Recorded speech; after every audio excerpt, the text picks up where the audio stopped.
celebrities come to play. I am your host, Big Sleeps. My code D is Brit in Van City. DJ Kaylani Rose, Quiet Storm, Nene, CJ, Arlen Bruce, and John Rozier aren't here today for What's Good in Sports, but we can always touch base with AB a little later. We're going to try to get him on IG Live. And it's time for our first guest. This dude is hilarious. Hilarious. If you weren't at the Vogue Theater a few weeks ago, you're an idiot. Couple weeks ago. Okay, a couple weeks ago. Ivan Decker's in the house. Ivan! Hello. Yeah, idiots not coming to the show. How dumb do you feel? You missed out on this guy. It was so good. It was so good. And shout out to Dino for hooking the whole team up with tickets too, man. That was phenomenal. He's the best. Yeah. It was a great show. I was very happy to be a part of it. See, because for me, I think I'm funny. So when I go to these shows, you need to make me laugh. Yeah. No, I swear to God. I'm not even joking. Yeah, but if you think you're funny, then you are. That's like 90% of it. Yeah. You think? Okay. Yeah. Yeah, oh yeah. You ever see a comedian on stage and they're like, I don't know if I'm funny. Nobody likes that. Before you go on stage, every time you have to convince yourself. You're like, yeah, I'm good at this. Really? I'm binge hilarious. watched. It's like the This is the Rocky theme. I binge watched a bunch of your comedy stuff on YouTube. I watched your Conan, which was really good. Oh, cool. I watched your Juno stuff too, and yeah, fucking funny, man. It was Thank so you so good. I much. loved it. I loved it. It was great. I was so happy to be on that show and to get to do those things. Like the Juno Award was pretty awesome because it was the first one back since 1984. Wow, Like really? The Juno people in Canada had gotten rid of the category. Oh, okay. And then we, as comedians, kind of petitioned them to bring it back. And you guys did like okay, what did you do? Does that, see the petition? Your voice just makes me laugh, you know? Like when he talks, it's like, I can't. For those of you who don't understand, that petition is like the white people's Million Man March. That's what it is. That's what it is. Petition is had success. That's a very suburban word. That's not something people in the inner cities. Nobody's petitioning. Marching, bro. So you got the new Jordans. We marching, bro. We got a street petition. Yep.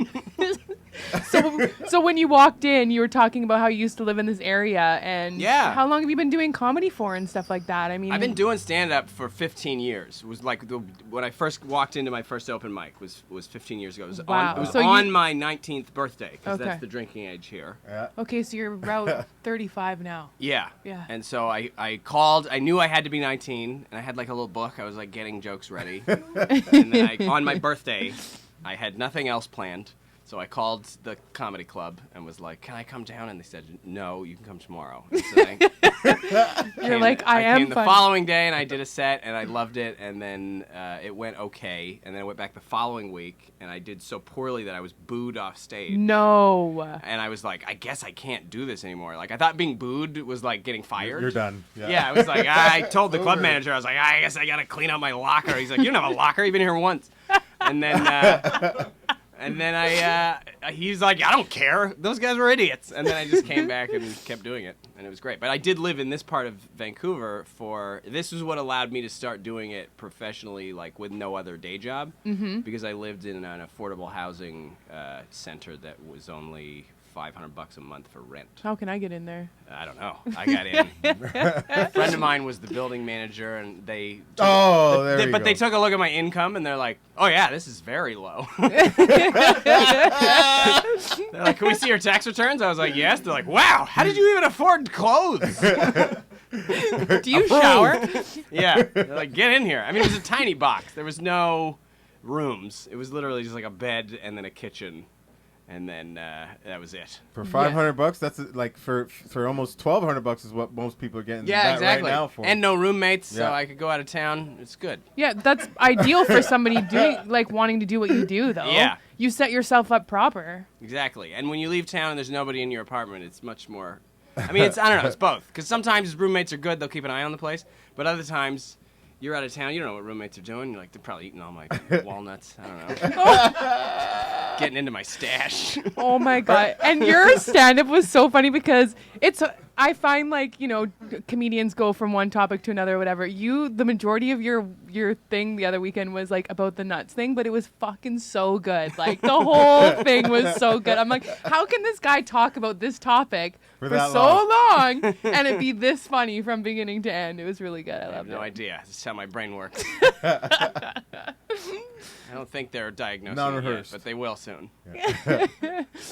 When did you know at that point you're like, you know what, I'm funny, and I want to do this as a career? Where were you in life at that moment? I think when I decided to like really launch myself into it was after I had done it a couple of times, because I always wanted to do it when I was in high school. When I was in high school, I was in acting and drama, but I didn't really like not that I didn't like them, but I didn't feel like the other people that were in the scene were as good as me. I had this ego. I was like, I can't. Then I got to carry this whole thing, which is my entire resume. Yeah. So then I was like, I'll just do it alone, I guess. Wow. Forget it. So then I just discovered stand-up comedy, which is something you can do alone. You don't have to have, nobody's screwing up their lines. It's just you.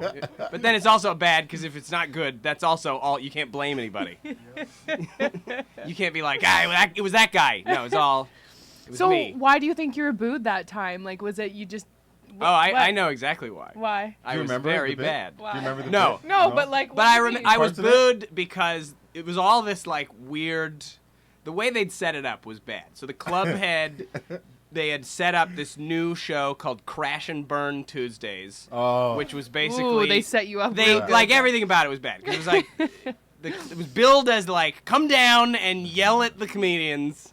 Because it's gonna be brand new comedians, and then it's gonna be professional comedians that have to do new material. Yeah. And so I went down, and I was one of the brand new ones, and they had like... The guy that went up before me was really loud, like he was swallowing the mic, so it was like in his mouth, and he was shouting. And they turned him down on the board, but then when I got introduced, they didn't turn the mic back up, and I held it too far away from my face. So one count against me is that I was it just wasn't loud enough. So then nobody could hear me. Oh. And then also the crowd is like, they're drunk and it's Crash and Burn Tuesday. Yeah. So then a bunch of people started chanting. After like the second joke when nobody could hear me, they all started chanting, Crash and Burn, Crash and Burn. And then a bunch of people joined in, so the whole crowd was like, Crash and Burn, Crash and Burn, Crash and Burn. And then some people that were uncreative were like, let's just boo him. And then they started booing. Oh my God. And then you just walked off. And then I just left. So at that point, it was a pivotal moment, and it was a learning experience because you're like, my mic needs to be proper. And then from then on, I was too loud. You came for like 10 years. Yeah, you're like a comedian, like a comedian hip hop artist. Yeah, I would put it right. I would cup it. I do that thing where they cup the mic. I still with do their hand. that shit. Well, the thing is, when you go to like a lot of these road gigs and stuff, their microphones have been beat to hell. So like, in order to even get sound to come out of them, you have to have all these like. I've done gigs where you have to have two hands. You have to be holding the cord in the bottom, and then also cupping the top. You're like, hey everybody, I don't really like walnuts. Hey, my microwave's a bit weird. But you still got paid though, right? Not then. Back then, it's free. Oh, that was Happy Meal times. Yeah. Like, yeah. So the first like 10 years of comedy, you get no money. It's all for the love of the game. Wow. Yeah, you strong, bro. Yeah. Well, you know what? I guess we all do that for a passion. Yeah, exactly. I mean, I looked at it like college. Because I was like, people pay money to go to college. I'm paying nothing. I'm not getting money, but I'm also not paying anything. But this is going to be the same. Like, I'll commit the same amount of time to comedy as somebody would to go to college. And then hopefully by the time, after 4 years or 8 years, then I'm hopefully going to be making as much money as somebody who went to college for that amount of time. Which was not true. But also, I made some money. And that's what matters. Right. Were you nervous going to CONAN? Oh, yeah. Yeah? Absolutely. I was terrified. Were you? It's another country. Because there's a lot of subtleties between Canada and the United States that you don't really notice until you're there. And there's so many, like, just little word choices and stuff like that. They get upset. Like I said against earlier today, and that's wrong. You can't say against. They say against. I haven't heard that one before. Or if you're in the South, they say again. I'm a Guinness. But yeah, doing Conan was an insanely nerve-wracking experience because every word has to be perfect, and it's like the timing. Every single word has to be in the right place because your timing is like down to the second. You got to do like 4 minutes and 30 seconds exactly. And I had run the set a whole bunch of times, but then the thing that threw me was when you get into the room when you're taping, your sound is not coming out. So this is like going back to me being booed. The sound of your own voice is not coming out of the speakers in the room. It's just being recorded for the tape. But in the room, it's like you're just talking. Like you can't really hear yourself. And so it's a little quieter than you'd think. And that's what kind of like shocked me. Also, it was great because like Conan gave me a very nice introduction. And when I first walked out of the curtain, because he's making his stand-up television debut, and then a whole bunch of people stood up. Like it was a standing ovation from the audience in there. So then I had this like stunned look on my face when I first walk out. You can kind of see it on the tape on YouTube. I'm like staring I'll like, have to watch it again. Wow. Oh no. And that's like They're really expecting a lot. It's like Oprah for black people. Conan. Yeah, it is. I made it, Mom. It is. It is. He's the guy. No, I mean you're really funny. Oh, thank you. you. Know, and that means a lot, man. Well, you know how like a lot of people they have like a few things that you know that they're gonna give you. Mm-hmm. Watching just because we posted one of your things from YouTube yesterday, and there's so many people's comments like this guy is freaking hilarious. I know. Oh, that's great. So many people were excited you were coming today Awesome. too. Well, hello everyone. And I hope I'm delivering on what you were expecting. and now you're in LA. Yes. What's that like? What's that like to transition from a country like Canada, then to like literally be in a shithole? Of fakeness.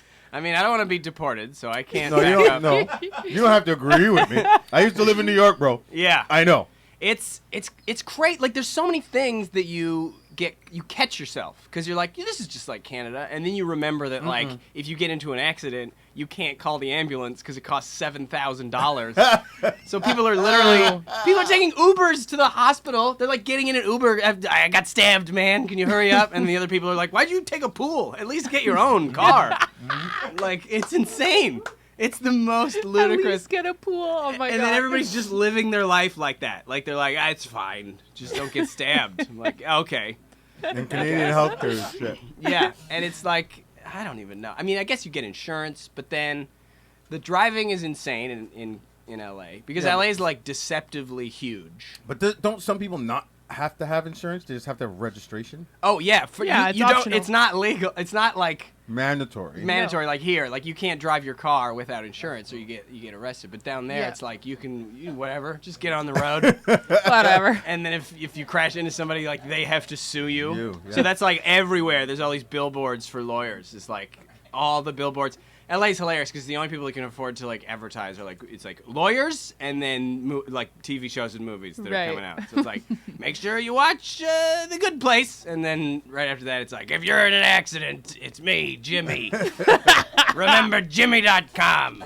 I'll get you the money. He literally sounds like that too. Yeah, and they all have radio ads, and it's like this is competition for like which lawyer can have the simplest name. That's just like, remember Simply Jacob. It's Jacob and then Simply. And then their phone number always has to be like a very easy one. It's like 1-800-777-7777. And then they say it like 4 times. The entire radio ad is just, it's like, accident? 1-800-777-7777. 1-800-777-7777. Remember, 1-800-777. That's me, Jacob. 1-800-777-7777. It's so true, though. I don't even think that's the number. Whoever's number that is. There's going to get a lot of phone calls Yeah. there. For those of you who are just tuning in, we are live right here on Hollywood North Radio, 100th episode with Ivan Decker, hilarious comedian. You can follow him at Ivan W. Decker. on Instagram, and you can find all the other Is it little... Ivan W. Decker? I don't think. Yeah, it is. Oh, okay. Yes. He got it right. Come He on. got Come it on, right. he did his research. Come on, you just gonna cut me off when I'm on a roll? I do that all the time. Make sure that's... He says- I was on a roll? He says shit wrong all the time. Yeah, 100%. But today wasn't one of those days. got it Actually, right. no, I did. Because Yeah. on the live before we asked, which I do apologize, I think I called you Ian Decker. That's all right. Happens all the time. I was waiting for you to. You should be Oh, with I me. had no eyewitnesses, but then Nene was like, you called him Ian. I was like, fuck! It's all right. It's all right. It's fine. It's close enough. It's got all the letters. It's just missing one. That's 75%. That's a passing grade in a lot of places. You're almost there. You should go to Starbucks with me. It's insane the names that you hear. I would go by my dad's name. I switched because nobody could get Ivan, so I started going by Ken. I was like, it's very easy, one syllable. He was in Street Fighter. Everybody should remember. And I would say Ken, and then one day I was like Ken, and they're like okay, and then I get the cup, and it just says CAN Can. Can. Someone's name is Can. Hello, my name is Can. That's what my parents named me. Coffee for Can. It's close to Cam. You know, if you hear Yeah. if you hear everybody, hey, my boy Cameron, you know Yeah. his ethnicity. Yeah. Starbucks is so annoying though, and they like yell it out, Yeah. Oh. and it's like I know what I ordered. Just put the drink down. I don't. And in the morning, I'm like, I don't go to Starbucks often, Yeah. but I went recently, and I was like, oh, I hate this place. This is why I don't come here. I like it when McDonald's had switched to like doing that, like you could order on the screen, and then before they arrived at number, because that's the most, because people don't realize that McDonald's is like a sex shop. Like I don't want you saying my order out loud, but that's what they were doing. They were like 17 cheeseburgers for Ivan Decker. .com professional comedian Ivan Decker is ordering 17 McDoubles at 2 a.m. And then they were like, oh, just put a number. Do a number and a paper bag that nobody can see through so I can pretend I got a salad and just get out of here. Were you around for that time when cheeseburgers were like 39 cents? Oh, yeah. Oh yeah. I actually, on New Year's Eve one year when that was happening, I was like dating this new girl, and I was going to meet her friends at this party. And I was so I was like, I'm going to be a hero. I'm going to show up to this party with 50 cheeseburgers, and they're going to be like, man, this guy's the best. And it was in Vancouver, and we show up. It's like 2 a.m, which is the perfect time to have a cheeseburger when you're drunk. And I show up with this bag. They were like, yeah, this is my new boyfriend, Ivan. And then I was like, I got 50 cheeseburgers. And I held it up. And then everybody there was like, do you have any with non-dairy? I'm a vegan. I was like, no! No, I forgot it was Vancouver. Still got hamburgers, a couple of hamburgers. Yeah. Fuck. I was like, oh, Are those man. vegan? Hilarious. Yeah. Are those I don't, vegan? hamburgers are vegan. Cheeseburgers are not. That was insane. I should have shown up with Beyond Meat. There you go. That would have been better. Oh my That God, would've can I have that? Don't worry, I'll take a French fry and scrape off the mayo. Yeah. Oh my god. Shittiest city you've ever been in? Oh, I don't want it. Okay, fine. If for those of you that are really close into Ivan Decker lore, you know that I have a personal vendetta against a town called Nacum, Saskatchewan, because I did a gig there and they hated me so bad that they didn't pay me. And then I had to drive 3 hours back because there was no hotels in the town. I had to drive 3 hours through the snow back to Saskatoon after bombing horribly, and then get a phone call being like, we're not going to pay you. And I was like, okay, well then I hate that town forever. And if I'm ever extremely famous, I'm buying the building that I performed in. Oh my god, do which it. was their town hall, and I'm having it bulldozed and replaced by a statue of me with my arms crossed, going, you don't get an entertainment space anymore. And I will do everything I can to petition against any further theater spaces in that town. If anybody tries to install a microphone in that city, I will have the city remove it. You don't get it. You don't get Fine. comedy. No, I'm sure maybe they're nice. Might have been a Wow. problem. Was it like a why didn't they like you thing? It was just like I don't know. They just didn't. I made some mistakes. Like I wore a suit, and I feel like maybe the last time somebody in that town saw a guy in a suit, he told them the mill was closed. So that might be that's a bit of an issue. You know. Yo, you made Are you okay? I'm alive. I'm good. Oh, Oh my my god. it was so good. Some people, I don't know what triggers people. I should have worn a plaid shirt and some work boots. Damn, a guy like you guys. Got your truck. I hate it when my truck's not on. It's all about knowing your crowd. So I actually take a lot of the blame for that. It's my fault. I don't like to cast disparagements onto an audience that doesn't enjoy me because it's not entirely their fault. We all have things that we don't like. You know, it's like, but the thing with comedy is at this point, you have to do your research on what the comedian you're going to see or who you're hiring, what they're like. Like there's lots of you were able to find YouTube videos and stuff, so it's like it's not hard, but still it's crazy that people book just like a comedian and then nobody knows what it's going to be. Right. And so then they show up and the last comedian they watched was somebody completely different from me, and then they're like, I don't like this at all. He just talks about his microwave. Why is somebody coming to a comedian show and? Well, a lot of times it's like we're booked for like a Christmas party or something. So it's like I'm coming into their world, I feel like for me it's just I go to have enjoy whatever it is. I mean. Yeah. Well, I don't you're really a good know. person. Some people are not. You're there to have a good time. Some people do not enjoy themselves when they go to these things. It's weird. Like, there's a lot of skepticism, I think, that happens in comedy. Because people like to judge other people, though, too, right? And then they want an excuse to be like, that guy sucked. And there's also this, like, built-in negativity, I think, into society where, like, if you tell somebody you didn't like something, for some reason that's a better story. But it's like it makes a better story. Yeah. Also, as opposed to saying that you liked something. Is like that what if you're you trying go to to work say? and you're like, we saw a comedian and he was great, everybody's like, boo. But if you go in and you're like, I saw a comedian and he sucked and I'm the best, then you're the winner in that story, and then you get to inflate your own ego. True. And you're like, I'm cool because I hated something. Also, it's like to tell people you like something is a form of vulnerability because then they can attack that. So you're like, I love this thing, and then people go like, well, I hate it, and I hate you, and you're like, oh no, I shouldn't have admitted I have joy.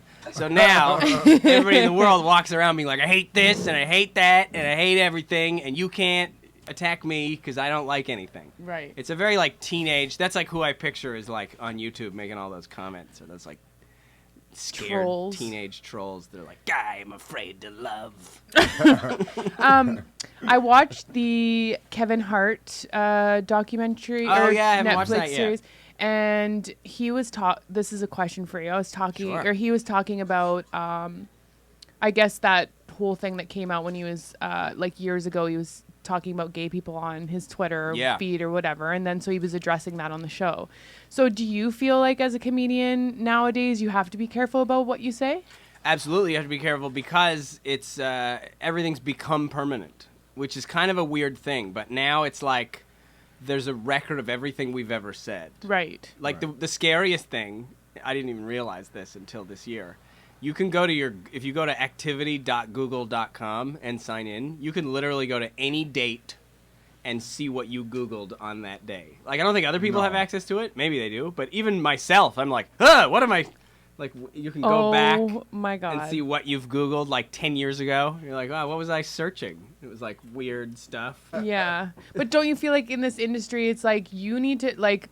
Yeah, I mean, you got to just do your thing, man. It's like people, I don't know. I mean, and stuff gets taken out of context, and it's always so difficult, too, because the intent behind a comedian is never to spread hate, unless they're really bad or they're like a psychopath. That some of these people, there's also a stark difference between like people who are just starting out in like an open mic and then people who've been doing it for 30 years. For some reason, they all get painted with the same brush when it comes to content, but it's like a lot of people when they're new, they don't understand. Some people do. They enjoy having a platform for hate, and they think that that's comedy. Right. And they come to an open mic and they do it, but what they don't realize is that like very quickly that person will be shut down. But in the other time, it's like sometimes you want to joke about something, and that's what's hard when you're joking about controversial topics is it can be taken out of context, and comedy comes from tension.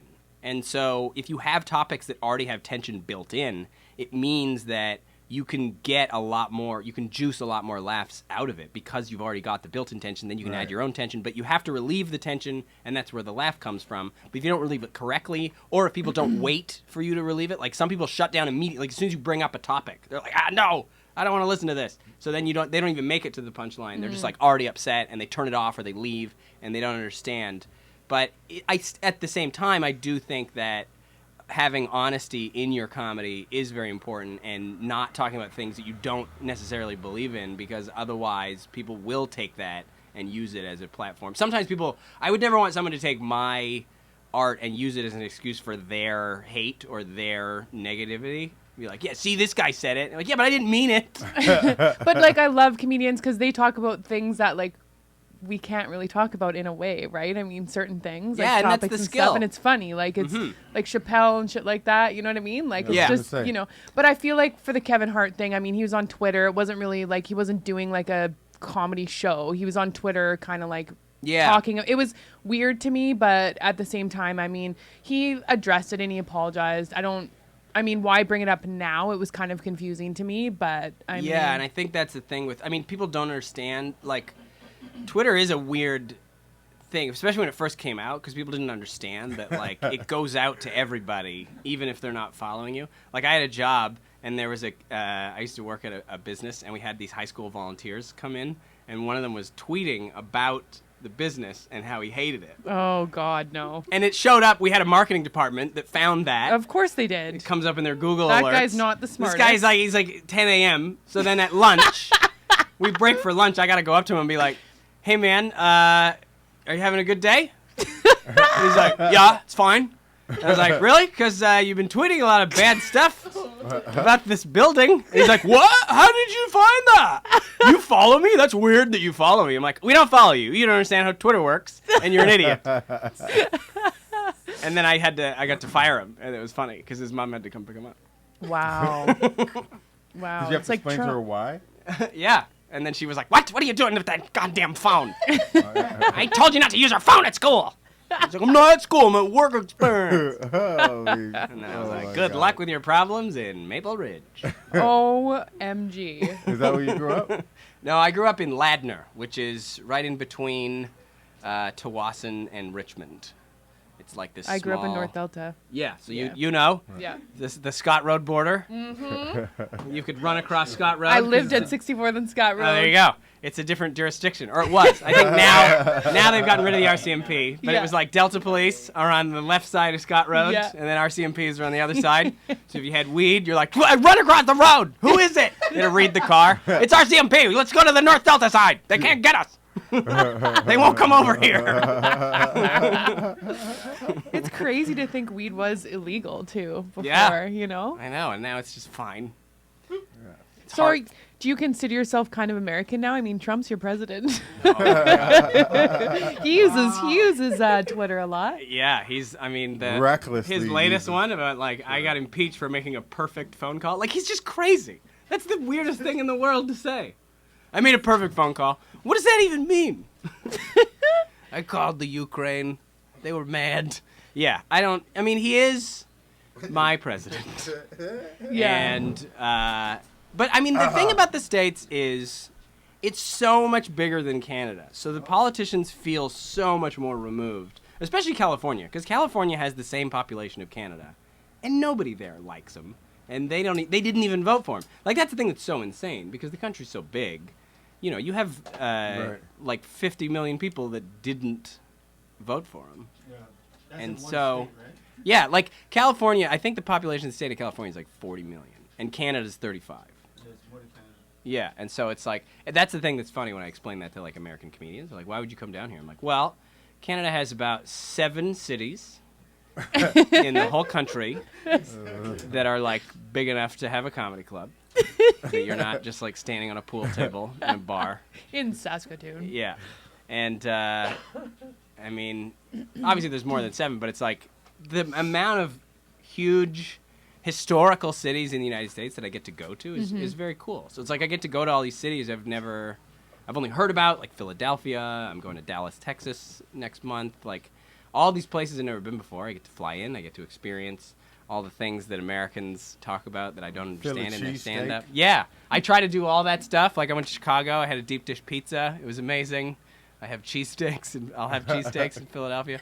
Chicago was cool because that was the first city I went to after I like officially immigrated. So when you immigrate, you have to like put all your documents in this giant folder, And then you go to the border and you just like hand it to them. You're like, I am immigrating to your country. And then they're like, oh no. It's going to be a lot of paperwork. And then they bring you in the back and they like hand you off. And I'm the only one, because you're in the secondary screening area, which is normally where you go when you get in trouble. But I'm the only one back there that isn't in trouble. So everybody there is like freaking out. They're like sweating bullets. They're like, oh no, they're going to find it. They can't talk to their loved ones. They're not even allowed to use their phone. They keep taking out their phones like impulsively. And then the border guard's like, no phones! And they're like, ah! And they're hiding. And I'm just back there like, dee-dee-dee, I'm an American. And then I talked to the border guard. He watched my stand-up. I could hear him watching my clips. And then No. And then we flew to Chicago. And then I landed there. And we went to like a Cubs game. And the air show is in town, and they're like playing the national anthem. I'm eating a hot dog. There's jets flying over. I'm like, this is pretty cool. I feel very American right now. Yeah, totally. Star Spangled Banner. There's fireworks. And they're buzzing the field super low. It was fantastic. Yeah, there's certain parts of America you can get swept up.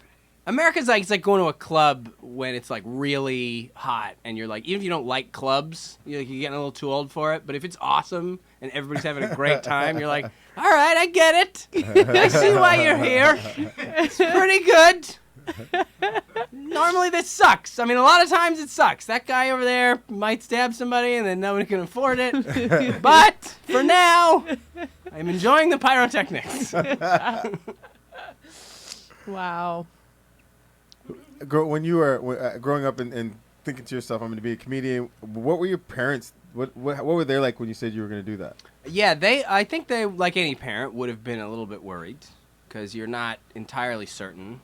They believed in me, but they were also smart enough to realize that it's a very difficult industry because they were both artists as well. Okay. And so they were like, oh no, we made another one. We thought we made a doctor. What artists, like, what did your mom and dad do? My dad, they were like visual artists, and my mom was a musician, and my dad he'd written a book of short stories, and he also wrote the screenplay that I found, that I have a copy of, and they were just very into like language and the arts, and I feel like that's what sort of pulled me into comedy, was the idea and the ability to kind of explore, because I think it's very funny that comedy is this weird thing where I get to go on stage and just just use words, and then people have like a physical response, like laughter is like a thing their body does, and it's just with words. I just worded at them, and then they moved. Your delivery is like hilarious, though. Well, thank you. It's taken a long time to figure out. That's something that you just comes from reps. Like you just get on stage and do it. The thing that I like about I love it when you talk. It's so funny. You just do it. You just do it. Just get out there. You can do anything. That's the good Canadian in them. Yeah. Just roll up your sleeves, get her done. Just make it happen. Put your boots on. Who cares if it's snowing? Scrape off your car. Get to work. Oh, man. Who are some comedians that you look up to that you would love to do some work with and stuff like that? Oh, I love Chappelle. When I started, Chappelle was the guy, and he just got the Mark Twain Award, which was incredible. So cool. And yeah, Chris Rock and Chappelle were the two comics that I loved when I started. I saw Chris Rock here pretty recently, and it was incredible. He's fantastic. I'd love to work with him. Also, Brian Regan is another one that's great. John Mulaney is awesome. I got to open for him. That's actually kind of like how I started the process of moving into the States. Was the guy who books the show for Conan was at the Mulaney show that I opened, and he sort of saw me, and that's where we met, and so it was awesome. So I'd like to work with him again. Would be great. I mean, there's so many comedians that are fantastic. We've got some really cool ones coming to Vancouver this year, too. Oh, yeah. JFL Northwest is going to be super hot. What's that? That's the festival coming in February. And so you've got Patton Oswalt. There's a magician that's really good named Justin Willman that's coming, and he's great. He was on The Tonight Show 2 nights ago. Ricky Gervais is coming. Oh, is Gervais coming back? Yeah, and he's fantastic. Bill Burr's coming. Yeah, he's one of the best. Burr's incredible. I mean, there's so much great comedy. Nate Bargatze, I think, is one of the comics that is sort of, very well known in the world of like comedians, because we all look up to him and absolutely love him, and I think like general public he's gonna blow like really soon, and everybody's gonna know who he is. But he's fantastic. If you haven't listened to Nate Bargatze, I highly recommend it. He's got two specials on Netflix. He's got one like 30-minute special, and then he had one that just came out this year called The Tennessee Kid. I'll have to check that out. And yeah, he's great. sure. He's from I'm the gonna check that South, out later. and he's hilarious. Yeah, he's one of the guys that I'd love to work with. So do you eat a lot of nuts or what? Yeah, you know what? Here's the thing. I travel all the time, so I buy a lot of dry goods. I'm like a sailor, because I go out of town. I can't have fresh foods or they go bad. So my house is like an old sail. There's like a larder. I got like dried lentils. I got like a barrel full of rice. And I go in there and I'm like, I'm back from the road. Let's soak some beans. And I make up a stew. I got like spices. Anything dry. Anything that won't expire is what you can keep in the So closet. are you like super healthy in the sense of like? No, I'm mostly, and then anytime that those things Lentils fail. are cheap. We've got Krispy Kreme donuts, we've got fries, we've got see? burgers. That's what I do. I get in there. If I'm like when I'm on the road. If I'm on the road, that's when I'll get like, because I'm late at night, I'm in a town I've never heard of. I'm just like, all right, Uber Eats, what do you got for me? Yeah, right? And then some places, What it's did we like, do before that? I don't even know. Yeah, Fuck, like did we it was walk to pizza. It was like I would order We pizza. called it and said, well, they are only open till 2. No, there's one open till 4. There's one right Yeah. That's, It's 3 towns over. Take a cab. I don't care. Yeah. I'm hungry. It's $140 for pizza, bro. Yeah, and it's the worst pizza you've ever Yeah. had Oh, in yeah. your life. It's wet. The whole thing's wet. On the Everything's bottom. wet. Why Yeah. is the crust so wet? Yeah. Who cares? Why is the cheese so crispy? I on the hate that top? when the crust is soggy. Yeah. I used to go, Horrible. when I was in Alberta, I used to work in Calgary a lot, and they have a pizza train called Pizza 73. And their pizzas, when you ordered a pizza, they would just give you another pizza. That's how bad the pizza was. Like, just have 2. We'll put another one on top, you slob. Yeah, it was this like weird double box, and then I would keep it in my fridge in my hotel room, and that would be my like food for the weekend because I couldn't afford it. Oh my god. Yeah, or I'd go to the gas station and get like beef jerky. When you're on these like long drives, because the thing that's crazy about starting comedy in Vancouver is like, the next sort of big city other than Victoria is Calgary, and so if you want to like go on the road. And you can't afford to fly when you first start because you're only making $100 for the show. Mm-hmm. So you'll like drive your car for 13 hours through like it's like ice road truckers except they make money. We're like on an ice rink on the Crow's Nest Highway in a rented Pontiac Vibe with all-season tires. I'm like, don't die. Costs you I more gotta to make get there. $100. Yeah, and like the margins are razor thin. Like you stop at a gas station and you're like, maybe I should buy a Mr. Big. Nah, that'll cut into the profit. Can't do it. No coffee. Put your face out the window in the cold. That'll wake you up. Oh my god. I can't. Oh yeah, it's insane. I can't believe the amount of danger I put myself in for like $150. Now it's like I won't even put on pants for that. Like, you want to do this gig? It's next to your house and it's $150. I'm like, I already sat down.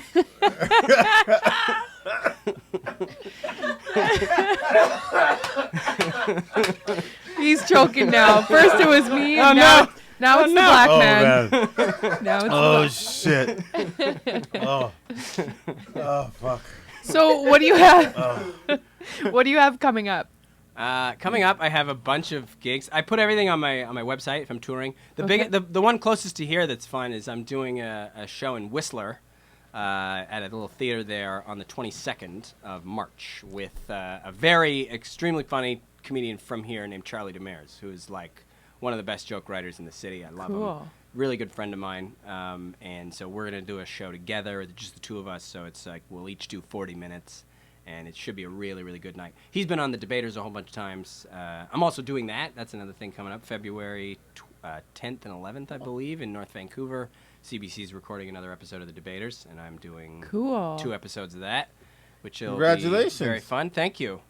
Yeah, it should be. So you moved to States and now you're just stuck coming up here. Yeah. That's way just more. the way it works. That's how it happens. That's You just want the way to it you want to works. be successful in Canada? Just move to America. Yeah. And then it Move to works, LA, yeah. and then you're your back phone, here. Your phone never stops ringing.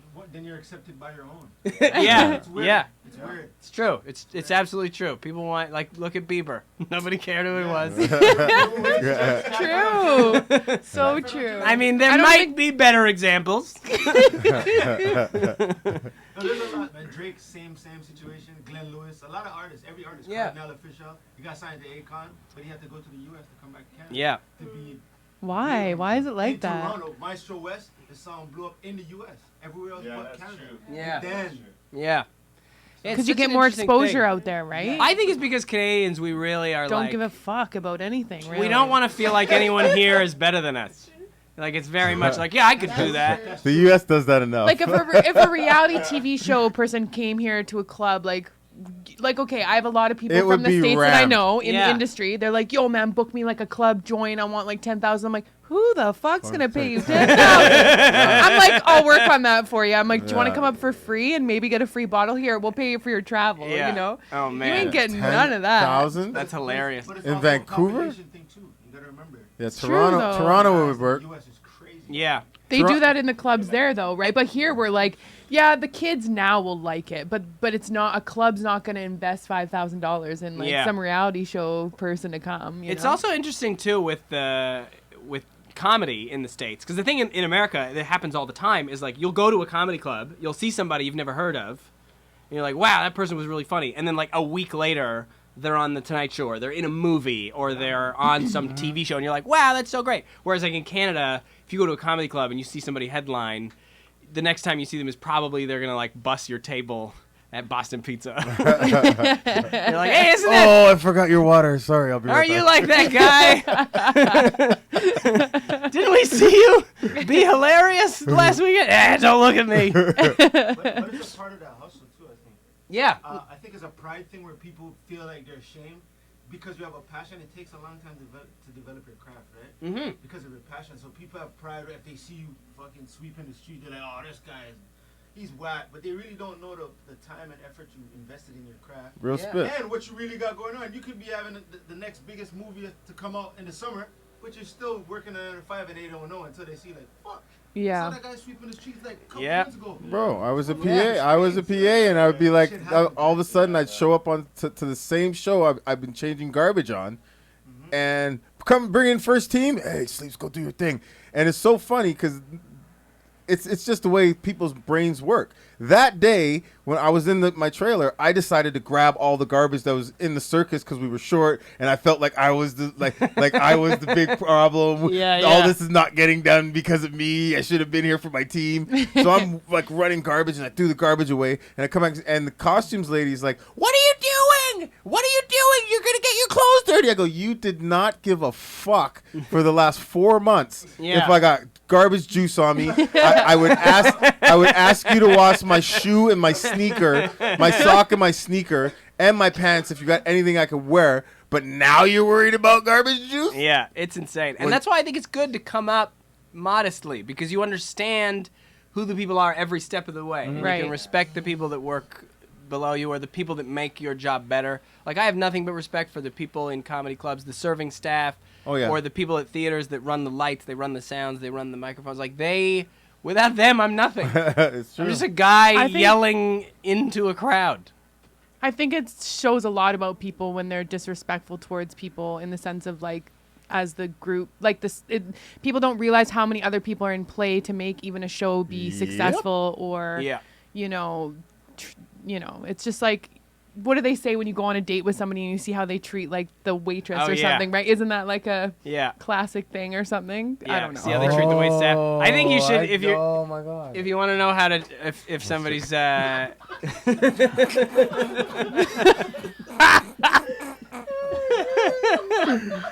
I'll play it. Sorry. no, it's like those are the great tests in a relationship, you know, like till you're in a stressful situation, like when you're in traffic. That's always the best. Speaking on this topic, when I watched one of your comedy things the other day, you were talking about you're like, I just pay, like when I meet a girl, I just pay for everything because of the makeup. Yeah, makeup's very expensive. Yeah. I learned that very quickly. I didn't Yeah? realize how expensive it So was. do you actually did that in real life? Oh, yeah. I'll pay for everything. Those eye stuff, come on. That was amazing. That's why it's like they don't, makeup is always like a secret when you buy it. Like if you go Eye shopping stuff. with your girl, when she'll go and be like, oh, I just gotta get some makeup. And then you'll never see her buy it. Because she'll find a strategic time to like leave you, like, hey, take a look at this. And then she'll disappear. And she comes back with this tiny bag, like, oh, I just got some makeup. And then if you ever look at the receipt, you're like, this is $700. Oh my God. But if you know, it makes the hue on It's my important. face. Skincare. It's very important. Guys don't realize how much work it is Oh, we do. We for usually ones waiting. everything. Yeah, we're just very We happy do. that society doesn't care if we don't have good skin. Yeah. We're fine. I can have Dope. crispy face. Everybody's like, ah, look at that rugged man with his crispy skin. He's like a cowboy. Whereas like a girl has one flake of dead skin, they're like, oh my God, do you have leprosy? You should call a doctor. My friend had the same thing. My friend did the same thing. Then you have to buy like $700 worth of skincare Exactly. fucking products Exactly. to get rid of it. That's why I will buy you a salad. If you guys didn't watch it, what he was talking about was he was saying like he found out how expensive makeup was, so when he like went on a date with a girl, he paid for the first dinner or whatever, right? And everything. Yeah, of course. The amount of time it takes, the money just to get ready. That's the thing that's like so funny. Is like when you actually look. I remember when I used to act. So when you do auditions and stuff, you had to give them a headshot, like a physical headshot. And you got to get these headshots printed, and that's like the first time you learn about like the economy in that world, because you're like, every time I print one of these headshots, it's $1. So when I'm going to an audition, I'm not getting it. I'm showing up. I'm handing them $1. Like I'm giving them this picture of me that cost me $1 to More make. than that. I'm like, here's $1, and then they're like, great, we'll call you, and then they don't call. So then I feel like the same. Like women must feel like that if you put on like the really good makeup, like you think it's a good date, and then you put on like you put on like $25 worth of makeup, and then the date doesn't go well. You're like wiping it off at the end, and I go, there's $25. I'm never gonna get Oh back. yeah, eyelashes I'll never get back. Yeah, exactly. Fucking- Yeah. Exactly. It's horrible. Yeah. Oh. Never thought of it that way. Yeah. You gotta make it worth it, fellas. They should at least end the date at 0. You don't want to end the date in the negatives. It's just not sustainable. Did you ever like do dating apps or anything like that when you're single? You're engaged now. Very but- briefly, yes. I'm engaged now. I'm very happy about it. I did Tinder.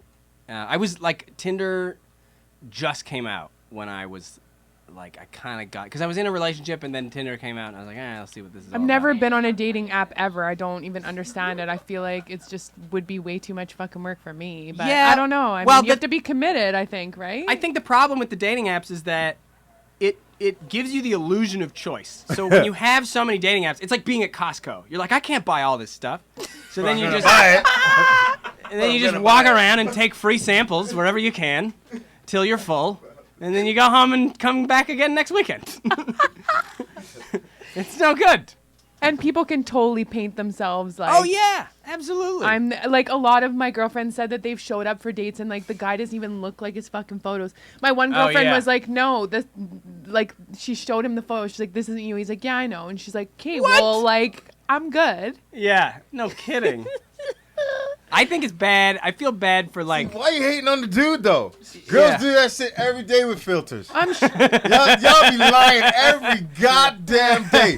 I see your eyes ain't blue, they ain't that big, and your skin ain't that clear. true. Fuck are you talking about? True. Oh my god, he looked like Water. 10 pounds heavier. What Yeah. are you talking about? It's height. Height's the big one for guys, Yeah, right? For yeah. girls, it's like he's got to be tall. Yeah, He's got to be 5'7" at least. you or spread whatever. it out. You know what I mean? You gotta spread it out. Yeah. I like when I was first on Tinder, it was weird because like every like 6th girl, I don't know if it's a problem with the app or whatever, but I'd say no to like 5 girls in a row, and then Tinder would just like throw in a guy. It'd be like, come on, you seem pretty picky. Just What about Chad? He's 7 kilometers away. Look at his truck. He'll come get you. I don't know. It's just not. Yeah, I don't like, but there are success stories. There definitely are people that have met on Tinder and are very happy. Maybe. I mean, I don't know any, but I'm sure they're out there. Yeah.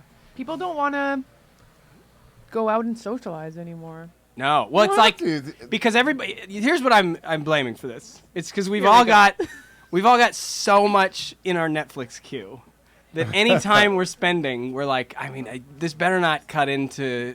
I got like 3 seasons that I gotta get through. I really want to get into Ozark, and I haven't even finished the previous thing. I haven't even seen Stranger Things season 2, so this date I don't have time to socialize and Is go season out 2 out? and meet with people of Stranger Things. Or no, hold on. How many? There's 2. There's only been 2. Right, but the new one's I coming out. think 3 is out. Sorry. Maybe. I don't even know. This is the problem. We're all out here trying to kiss each other. There's great content that we're missing. And you're the same age as me. I'm 35 too. So I feel Yeah. like you and I are like we're kind of millennials, but we're not. Yeah, because we So we have both of both worlds, right? We Or grew best of up. both worlds. We know what it's like to not have that. smartphones and the internet, right? But 'Cause, then like, we know how what it is with it. So Yeah. yeah. So we got them when we were like in our 20s. Yeah. And then we were like, okay, like that the internet sort of message boardy type stuff. Like that all came out when I was in high school, like senior year. And so Did you have? We didn't have internet in our high school. It was yeah, like, we didn't have internet. yeah, We got like it. computers, we had but like, we had the computer lab, which I thought was the most hilarious. That like it was like typing exercises. And then it'd be like worst. go down, or there was like something. It was like it was so weird because it was literally just to get kids to like click on a computer, like learn how to use a computer. And we had these monitors that had 2 colors. It was orange and black. There was this like Halloween. And then I remember when a computer came out that like had windows, people were like, "Oh my god, look at all the colors!" I remember that. I Yeah. totally remember that. It was Don't- so insane. So what high school did you go to if you're in Ladner then? I went to DSS, Delta DSS, Secondary yeah, School. okay. Yeah, and you're NDSS. Seattle, man. Oh, Seackwam. They were our go, rival sports Raptors. team, I yeah, think. Yeah. I think there were so many funny. Like, I love the idea of a one-sided rivalry. It's like the funniest thing to me, where like one school considers another school their like ultimate rival, and that happens with cities. So like it happens with Vancouver and Toronto. Because like when I went to Toronto, because here, if you're in Vancouver and like somebody's from Toronto, people in Vancouver are like, boo, we hate Toronto. So then when I went to Toronto, I was reluctant to tell people that I was from Vancouver because I thought that the rivalry went both ways. But then I was like, I'm from Vancouver, and Toronto people were like, oh, cool, I love Vancouver. And I was like, wait, what? I thought you hated us. Like, no? That's just hockey. Yes. You just hate us. Because we're awesome. And I was like, that's why we hate you. There we You're go. arrogant. You're full of yourselves. Oh my god. Oh. Sleepy, you're so quiet today. No, I'm just thinking because I'm thinking of all these things that are. I want to listen to what he's saying. Or but you're I mean, stoned, one of the two. Well, no. So we were just talking about dating and stuff. Can you tell us a little, like, the worst date you've ever had? Oh, I mean, I had a weird date where I had like a one-night stand, and then she got up like really early, like she set an alarm. It was like 7 a.m. And you know, at 7 a.m. you're getting up, you're like trying to and I like I don't. My apartment's not clean. Is that a one night stand though At when they this sleep point. over? I thought a one night stand was like a wham bam. And then See ya. I thought maybe I don't know. Anyway, she stayed till 7. I mean, we got there at 4. It's only 3 hours. Okay, true. Okay. You want to I split didn't hairs? Know, I didn't know the whole story. Okay. What do you think? We went to bed at 9 p.m. like real fine adults? We met on. This is the only like Tinder experience that actually resulted in a hookup, and then it was weird because it was like she like set an alarm really early, and then it's like this weird. We're all both really hungover, and then like my apartment's dirty. Nobody can find their clothes because it's like where is it? And then she's like, I have to go. I have a work thing. And I was like, what are you doing? She's like, I'm giving away espresso machines today for like it's like a special event. And I was like, oh really? Can I have one? And then she's like, yeah, fine. And then she like takes this piece of paper and like writes this code on it. It's like, put that in the website. Bye. And then she left. And I like never saw her again. But then I put the code. I got a free espresso machine. It was awesome. Yes. Yeah.